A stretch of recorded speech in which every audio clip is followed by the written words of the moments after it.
میرے بھائیوں، محبت دل کی وابستگی، روح کا میلان، اس کو کہا جاتا ہے۔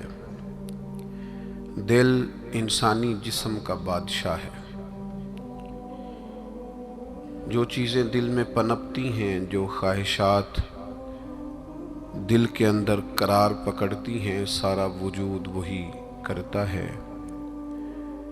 انسان کا پورا نظام اسی دل کی فرما برداری کرتا ہے، لیکن ہوتا یہ ہے کہ نہ چاہتے ہوئے بھی، سمجھ بوجھ رکھتے ہوئے بھی، چیزوں کے مضر اثرات سے آگاہی رکھتے ہوئے بھی بعض اوقات دل ایسی چیزوں کی طرف میلان کرتا ہے جو بڑی نقصان دہ ہوتی ہے۔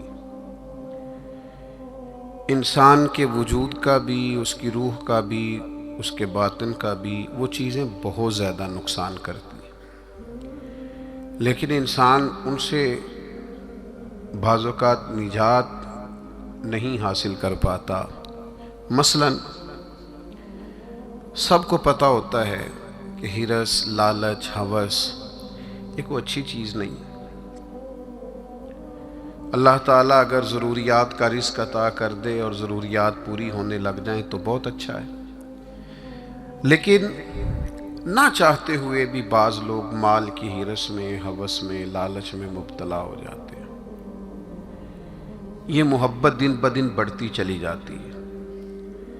وہ خود اپنے آپ سے کئی دفعہ سوال کرتے ہیں کہ یا دل تو نے تو ایک دفعہ یہ کہا تھا کہ بس میری ضروریات پوری ہونے لگ جائیں، 2 وقت کی روٹی چلنے لگ جائے، بچوں کے اخراجات نکلنے لگ جائیں، سر چھپانے کو ایک مکان مل جائے تو کافی ہے، اب تو کدھر نکل گیا۔